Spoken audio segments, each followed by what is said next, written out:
सुंदर सा गांव था, जहां की सुबह आमतौर पर पक्षियों के चहचहाने से होती थी।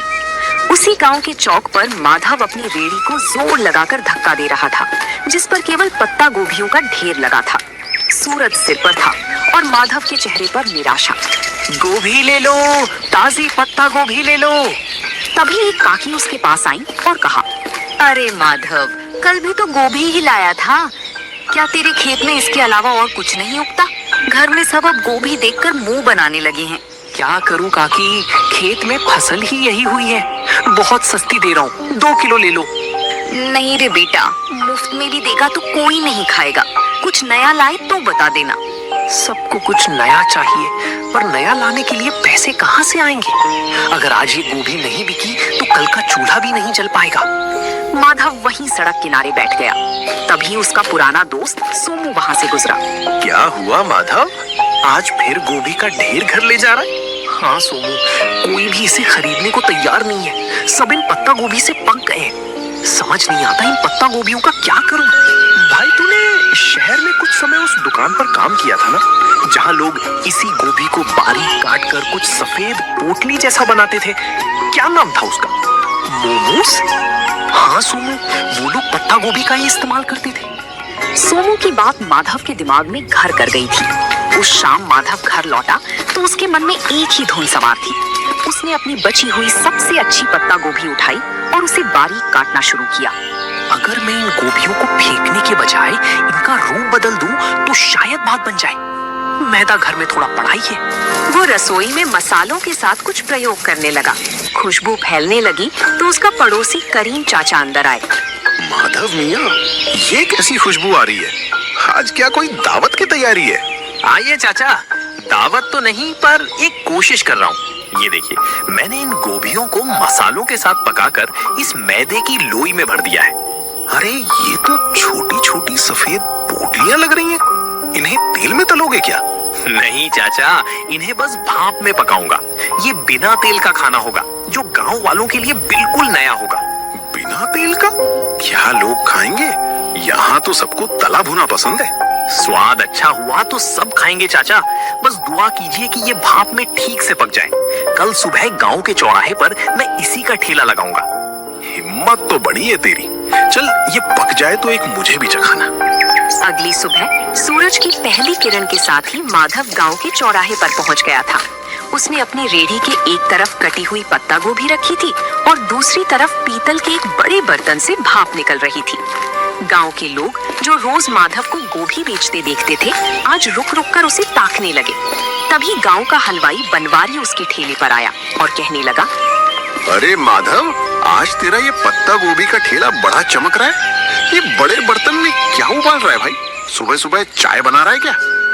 नहीं बनवारी भाई, ये चाय नहीं है, इसे मोमोस कहते हैं। शहर का बड़ा मशहूर नाश्ता है। आज पहली बार अपने गांव में लाया हूँ। क्या?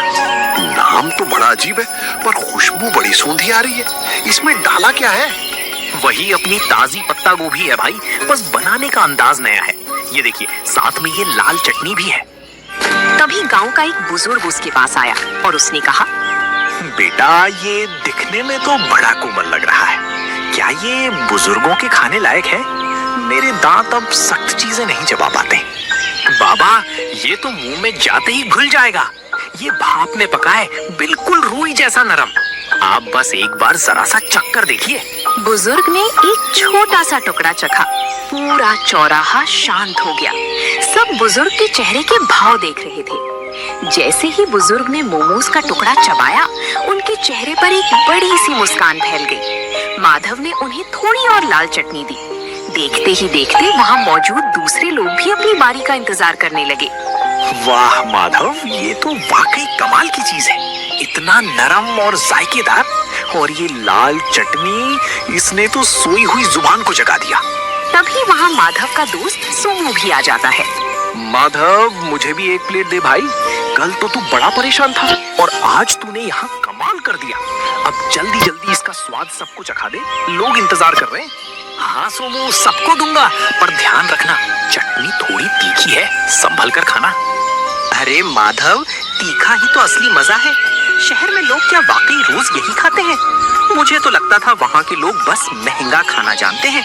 हाँ काका, शहर में तो इसे खाने के लिए लंबी लाइनें लगती हैं। मैंने सोचा जब हमारे खेत में इतनी अच्छी गोभी होती है तो हम गांव वालों को ये स्वाद क्यों ना मिले।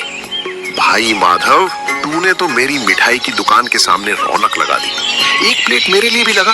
देखूं तो सही, इस पत्ता गोभी के नए अवतार में ऐसा क्या जादू है। दोपहर होते होते माधव की सारी पत्ता गोभी खत्म हो गई थी, लेकिन सब्जी के रूप में नहीं बल्कि मोमोज के रूप में। माधव ने आज पहली बार अपने हाथ में इतने पैसे देखे थे। उसकी आंखों में खुशी के आंसू थे और मन में एक नया हौसला। उसे समझ आ गया था कि मेहनत और नयापन कभी बेकार नहीं जाता। जिसके बाद अगले कुछ दिनों तक माधव का काम तेजी से चल पड़ा। अब लोग सुबह से ही माधव के आने का इंतजार करने लगे थे। लेकिन जैसे जैसे काम बढ़ा, माधव के पास संसाधनों की कमी होने लगी। उसके पास सिर्फ एक छोटा बर्तन था और अकेले सारा काम करना उसके लिए मुश्किल होता जा रहा था। गोभी काटना, मैदा गूंथना, फिर उसे बेलना और फिर भाप देना, अकेले करते करते हाथ जवाब देने लगे हैं। पर अगर रुक गया तो लोग निराश हो जाएंगे। तभी करीम चाचा उसके पास आते हैं और कहते हैं, क्या बात है माधव मियाँ, काम कैसा चल रहा है? आज चेहरे पर वो चमक नहीं है जो हमेशा रहती है। काफी थके थके से भी लग रहे हो। चाचा, काम तो बहुत है पर हाथ सिर्फ 2 हैं। लोग को मेरे हाथों के मोमोज बहुत पसंद आने हैं और अब वे उसे ज्यादा मात्रा में मांग रहे हैं। और मेरे पास बर्तन इतना छोटा है कि एक बार में सिर्फ 10-12 मोमोज ही बन पाते हैं। अरे ये तो बहुत अच्छी बात है। अगर बरकत हो रही है तो घबराता क्यों है? शहर जा और एक बड़ा स्टीमर लेकर आ।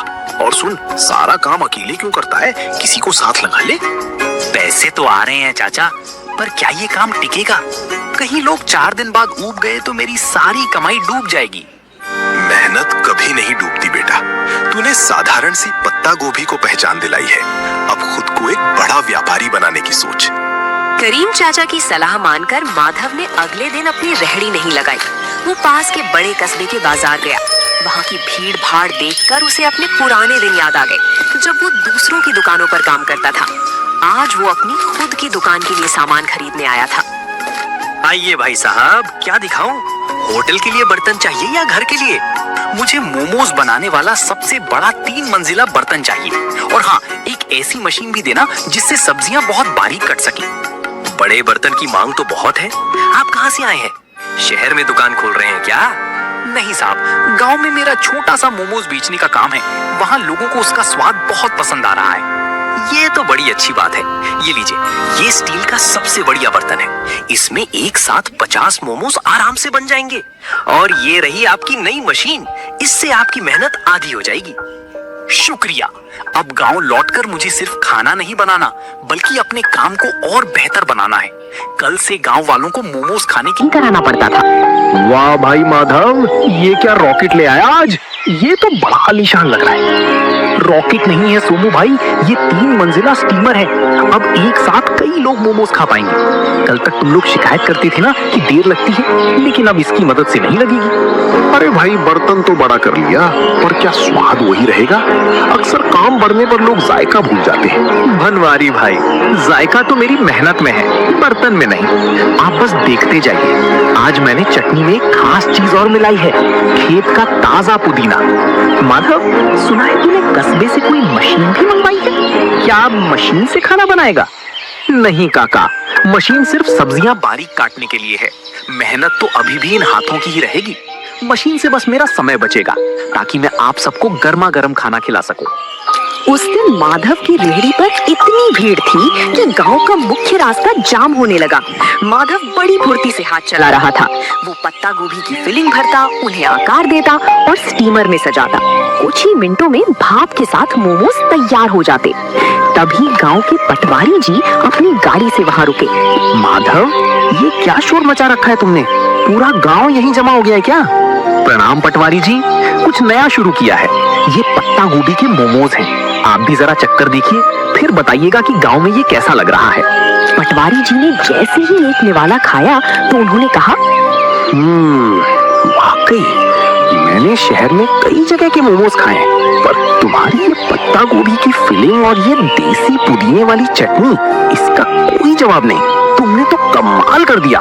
शुक्रिया साहब। बस सोच रहा था कि अपनी गोभी को फेंकने से अच्छा है उसे इस तरह लोगों तक पहुंचाया जाए।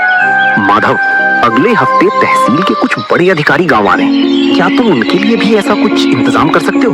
मैं चाहता हूँ वो देखें कि हमारे गांव के युवक कितने मेहनती हैं। ये तो मेरे लिए सौभाग्य की बात होगी साहब। मैं उनके लिए सबसे बेहतरीन मोमोज तैयार रखूंगा। माधव के लिए ये सिर्फ एक ऑर्डर नहीं था, बल्कि उसके हुनर को मिलने वाली सरकारी पहचान की शुरुआत थी। उस रात माधव ने चैन की नींद ली, क्योंकि अब वो सिर्फ एक गरीब सब्जी वाला नहीं बल्कि गांव का मोमोज मैन बन चुका था। पटवारी जी का वादा माधव के लिए एक बहुत बड़ी चुनौती और अवसर दोनों था। तहसील के अधिकारियों का आना कोई छोटी बात नहीं थी। माधव ने तय किया कि वो इस मौके को हाथ से जाने नहीं देगा। उसने अपनी छोटी से रसोई घर को साफ किया और अपनी रेहड़ी को अच्छे से सजाया। माधव बेटा, कल का दिन बहुत बड़ा है। सुना है शहर से बड़े साहब लोग आ रहे हैं। क्या तूने सारी तैयारी कर ली?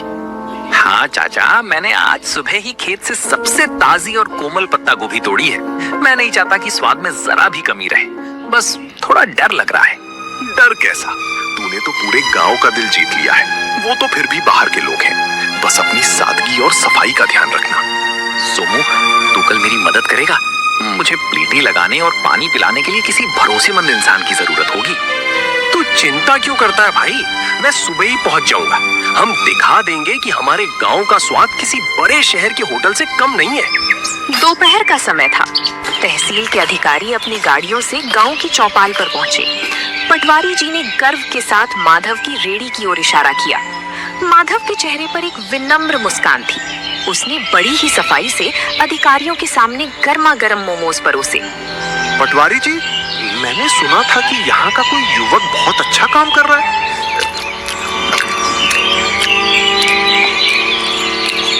अरे ये तो वाकई लाजवाब है। इतना हल्का और इतना शुद्ध स्वाद। शुक्रिया साहब। ये सब मेरे खेत की पत्ता गोभी का कमाल है। मैंने इसमें कोई बनावटी मसाला नहीं डाला है। हैरानी की बात तो ये है कि गांव के माहौल में तुमने इतनी सफाई और हाइजीन का ध्यान रखा है। तुम्हारा ये तरीका वाकई काबिले तारीफ है। माधव, क्या तुम कभी शहर आकर अपना स्टॉल लगाना चाहोगे? वहाँ तुम्हें और भी बड़ा बाजार मिल सकता है। साहब, शहर में तो बहुत लोग हैं। मैं चाहता हूँ कि मेरे गांव के लोगों को यहीं पर अच्छी और नई चीजें खाने को मिले। मैं यहीं रहकर अपने काम को बड़ा बनाना चाहता हूँ। बहुत खूब। माधव के चेहरे पर एक विनम्र मुस्कान थी। उसने बड़ी ही सफाई से अधिकारियों के सामने गर्मा गर्म मोमोज परोसे। पटवारी जी, मैंने सुना था कि यहाँ का कोई युवक बहुत अच्छा काम कर रहा है।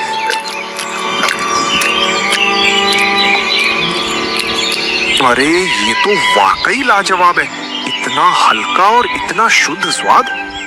शुक्रिया साहब। ये सब मेरे खेत की पत्ता गोभी का कमाल है। मैंने इसमें कोई बनावटी मसाला नहीं डाला है। हैरानी की बात तो ये है कि गांव के माहौल में तुमने इतनी सफाई और हाइजीन का ध्यान रखा है। तुम्हारा ये तरीका वाकई काबिले तारीफ है। माधव, क्या तुम कभी शहर आकर अपना स्टॉल लगाना चाहोगे? वहाँ तुम्हें और भी बड़ा बाजार मिल सकता है। साहब, शहर में तो बहुत लोग हैं। मैं चाहता हूँ कि मेरे गांव के लोगों को यहीं पर अच्छी और नई चीजें खाने को मिले। मैं यहीं रहकर अपने काम को बड़ा बनाना चाहता हूँ। बहुत खूब। तुम्हारी ये सोच देखकर अच्छा लगा। हम तुम्हारी मदद करेंगे ताकि तुम एक छोटी सी पक्की दुकान खोल सको। हमें ऐसे ही मेहनती युवाओं की जरूरत है। अधिकारियों ने न केवल पेट भर खाया बल्कि जाते समय माधव की काफी तारीफ भी की। उस दिन माधव को समझ आया कि सफलता के लिए गांव छोड़ना जरूरी नहीं बल्कि अपनी जगह रहकर कुछ अलग करना जरूरी है। अधिकारियों की मदद और अपनी मेहनत की कमाई से माधव ने आखिरकार गांव के मुख्य चौराहे पर एक छोटी सी पक्की दुकान किराए पर ले ली। अब उसे धूप और बारिश में रेहड़ी खड़ी करने की चिंता नहीं थी। उसने अपनी दुकान का नाम रखा माधव का देसी जायका। दुकान की दीवारों पर उसने खेत और गांव के सुंदर चित्र बनवाए थे। अरे भाई माधव, अब तो तू सेठ बन गया। इतनी सुंदर दुकान और वो भी गांव के सबसे मुख्य मोड़ पर। अब तो हमें बैठने के लिए कुर्सियां भी मिलेंगी। सेठ नहीं बनवारी भाई, बस आप सबका प्यार है। दुकान पक्की हो गई है तो क्या हुआ, स्वाद तो आज भी वही मिट्टी से जुड़ा रहेगा। आइए, आज उद्घाटन के दिन पहली प्लेट आप ही के नाम। माधव मियाँ, देख रहे हो, जहाँ तू कभी गोभी का ढेर लेकर उदास बैठा रहता था, आज वहाँ तेरे नाम की धूम मची है। मैंने कहा था ना, गोभी को पहचान तूने दी है। चाचा, ये सब आपकी बातों का ही असर है। अब मैंने सोचा है कि मैं गांव के 2 और बेरोजगार युवकों को यहाँ काम पर रखूंगा। उन्हें मैं खुद ट्रेनिंग दूंगा ताकि वो भी अपना हाथ साफ कर सके। बहुत नेक ख्याल है बेटा। तरक्की वही है जो सबको साथ लेकर चले। वक्त बीतता गया और माधव की दुकान अब केवल सोनापुर ही नहीं बल्कि आसपास के 10 गांव में मशहूर हो गई। लोग दूर दूर से उसके पत्ता गोभी मोमोज खाने आने लगे। माधव ने कभी अपनी गुणवत्ता से समझौता नहीं किया। वो आज भी रोज सुबह अपने खेत से ताजी गोभी खुद तोड़ कर लाता था। माधव भाई, आज तो शहर से भी कुछ लोग आए थे। कह रहे थे कि सोशल मीडिया पर तुम्हारी दुकान की बड़ी चर्चा है। अब तो तुम्हें शहर में भी ब्रांच खोल लेनी चाहिए। सोमू, शहर की चकाचौंध अपनी जगह है, पर जो सुकून इस गांव की हवा और अपनों के बीच काम करने में है, वो कहीं नहीं। मेरा मकसद सिर्फ पैसा कमाना नहीं था, बल्कि अपनी मेहनत को एक नई दिशा देना था। तुमने वाकई साबित कर दिया कि अगर इरादा पक्का हो तो एक गरीब सब्जी बेचने वाला भी अपने हुनर से तकदीर बदल सकता है। मेहनत का कोई विकल्प नहीं होता सोमू। आज जब मैं पीछे मुड़कर उन पत्ता गोभी से भरी रेहड़ियों को देखता हूँ तो मुझे गर्व होता है कि मैंने हार नहीं मानी। तो दोस्तों, आप लोगों को ये कहानी कैसी लगी कमेंट करके जरूर बताएं और ऐसी कहानियों को देखने के लिए वीडियो को लाइक करें और